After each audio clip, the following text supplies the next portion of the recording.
The royal family is falling into chaos, and what's happening behind palace walls could change everything forever. Just days after King Charles stunned the world with his incredibly successful U.S. state visit and his unexpected bromance with Donald Trump, another royal storm has exploded across the Atlantic. While Charles is rebuilding the monarchy's global image with diplomacy, power, and respect, Prince Harry and Meghan Markle appear to be creating an entirely different royal future, one that many critics believe could completely rewrite the rules of the monarchy itself. But here's the shocking part. Insiders now believe Harry and Meghan are no longer simply former working royals trying to live privately. Instead, they are building something far bigger, far more powerful, and potentially far more dangerous for the royal family's future. From global tours to media deals, business ventures, public appearances, and carefully crafted branding, many royal experts are now asking the same explosive question: have Harry and Meghan effectively privatized royalty? Before we go deeper, make sure to subscribe to the channel and turn on notifications. We bring you the biggest royal stories, hidden palace tensions, and exclusive insights you won't hear anywhere else, all with respect, truth, and powerful analysis. Now, while the world was focused on King Charles charming America, palace insiders quietly revealed something extraordinary. According to reports, the king's visit to the United States was considered one of the most successful royal tours in recent history. The chemistry between King Charles and Donald Trump shocked even experienced royal reporters. Behind closed doors, there was reportedly laughter, warmth, and genuine respect between the two powerful figures. And for many people watching, this was the moment King Charles finally stepped out of Queen Elizabeth II's enormous shadow and proved that he could lead the monarchy in his own way. For years, critics doubted Charles. Some even believed he would never become a strong king. Princess Diana herself once hinted that she wasn't convinced Charles would succeed in the role. But now, everything appears to have changed. Royal commentators are saying this trip showed a completely different side of Charles. Confident, diplomatic, calm under pressure, and capable of handling world leaders in a way very few people can. Even Donald Trump, a man known for clashing with almost everyone, appeared to deeply admire the king. But while Charles was winning praise overseas, another battle was quietly growing back home. Harry and Meghan's recent international appearances have reignited one of the monarchy's biggest fears: the return of the half-in, half-out royal model. Critics believe the couple are slowly building a hybrid royal role, remaining connected to royal status and influence while simultaneously profiting from it commercially. And that idea was something Queen Elizabeth reportedly fought extremely hard to prevent before her death. The tension has become impossible to ignore. Over the last 5 years, Harry and Meghan released explosive interviews, documentaries, and books that deeply damaged their relationship with the royal family. From accusations of racism within palace walls to shocking revelations about private family conflicts, the couple exposed secrets the monarchy spent decades trying to protect. Prince Harry's memoir became one of the fastest-selling books in history, but it also reopened painful wounds between him, Prince William, and King Charles. And now, many royal experts believe the Sussexes are trying to create their own version of royalty outside palace control. Their recent tours and public appearances have looked increasingly royal in style: carefully staged events, security, speeches, charity visits, and international media attention. But critics argue there's one major difference. Unlike official royal tours organized by palace professionals, Harry and Meghan's appearances are heavily connected to branding, publicity, and financial opportunities. One moment in particular sparked major backlash. Meghan reportedly visited a tragic site connected to a violent incident, only for online viewers later to discover that clothing from the appearance was being promoted commercially. For many critics, that crossed a line. They accused the couple of turning royal-style humanitarian work into a business strategy. Others defended Meghan, saying she has every right to earn money independently after leaving royal duties. But the controversy, once again, raised uncomfortable questions about where charity ends and celebrity branding begins. What makes the situation even more dramatic is that the royal family appears powerless to stop it.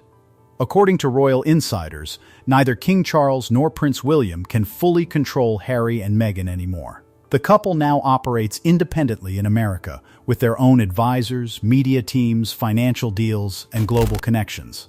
Some experts fear this could eventually damage the royal brand itself by creating confusion over what royalty truly represents in the modern world.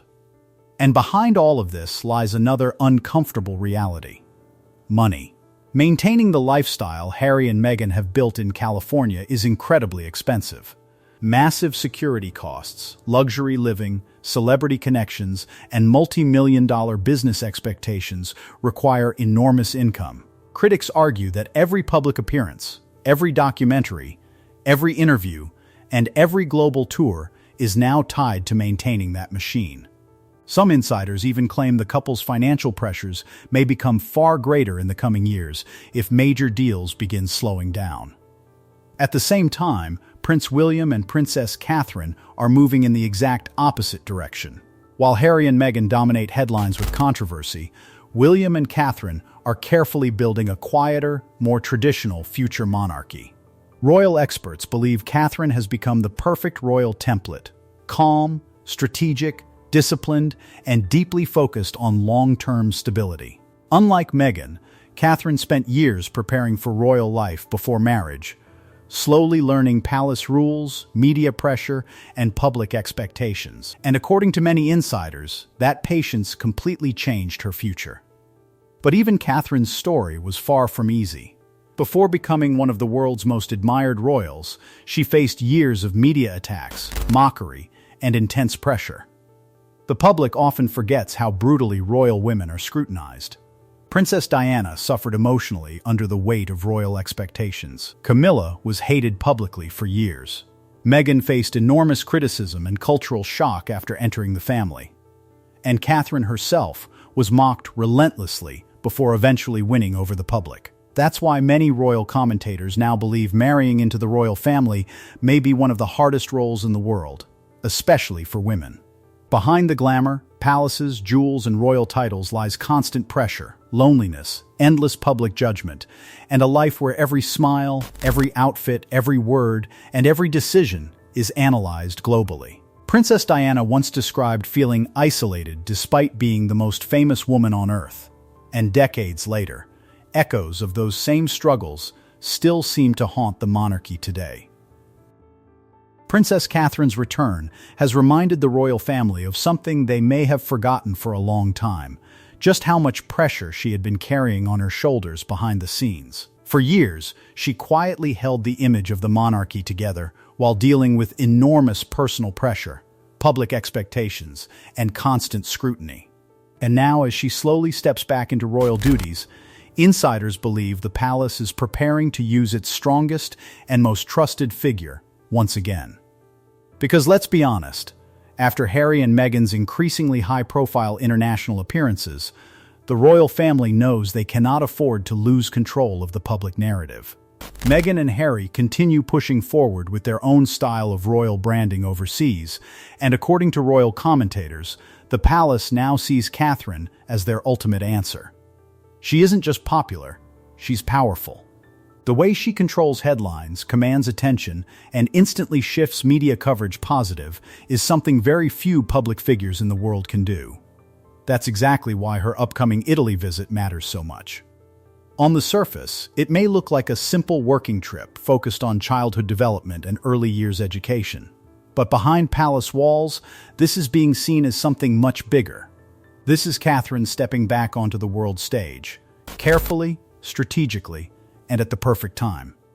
Unlike flashy celebrity-style appearances, this visit is deeply connected to a cause she has spent years building quietly behind the scenes. Royal insiders even say she has become one of the most informed voices in this field, dedicating countless hours to understanding how early childhood shapes the future of society. And that's where the contrast with Meghan Markle becomes impossible to ignore. While Meghan's appearances are often surrounded by glamour, celebrity events, media buzz, and commercial speculation, Catherine's image is being positioned completely differently, focused on duty, service, stability, and long-term impact. Critics have even accused Meghan of turning public appearances into branding opportunities, especially after controversies surrounding promoted outfits and highly publicized events. Catherine, meanwhile, is being portrayed as the exact opposite: controlled, disciplined, and entirely focused on royal responsibility. Still, the comparisons between the two women continue to dominate royal discussions. Both are modern royal figures. Both command huge global attention. But the palace clearly wants the world to see Catherine as the future of the monarchy, not Meghan. And according to insiders, that strategy is already working. Meanwhile, another royal surprise quietly emerged from Buckingham Palace. Princess Eugenie is expecting a baby. The announcement may have appeared simple on the surface, but royal watchers immediately noticed something important. The palace itself handled the news. For many, this signaled that despite Prince Andrew's scandals and the damage surrounding his name, Eugenie and Beatrice are still considered part of the royal fold. Some even believe the timing was carefully chosen to shift attention away from the endless negativity surrounding Andrew and Sarah Ferguson. But perhaps the most controversial discussion came when the topic turned to royal wealth. Reports revealed that Prince William's tax bill may have reached millions per year through income connected to the Duchy of Cornwall. That instantly reignited a debate that never truly disappears in Britain. Are the royals simply too rich? Supporters argue that their private income is separate from taxpayer money, and that the monarchy brings enormous value to Britain globally through diplomacy, tourism, and international influence. Critics, however, question whether such extraordinary wealth is acceptable during a cost of living crisis affecting ordinary families. On one side stands Harry and Meghan, building a modern, celebrity-driven global brand outside palace control. On the other side stands William and Catherine, representing stability, tradition, discipline, and the future of the crown itself. And as these two very different visions continue to collide, one thing is becoming crystal clear. The biggest royal war isn't happening behind closed palace doors anymore. It's happening in front of the entire world.